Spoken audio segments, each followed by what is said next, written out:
Sveiki, šiame video parodysiu, kaip įsirašyti Canva programėlę tiek kompiuteryje, tiek mobiliajame telefone.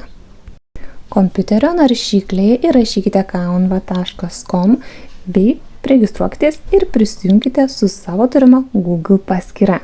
Štai ir viskas, prisijungėte. O telefone atsidarome Google Play, įrašome Canva ir atsisiunčiame.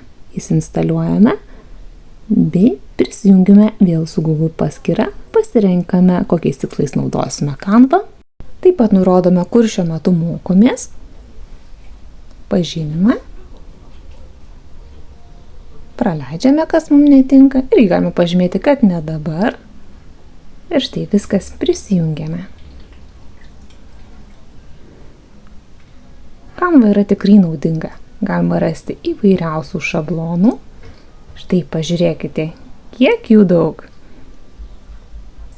Kaip Canva panaudoti, kuriant savo YouTube kanalą, sužinosite kitose pamokose.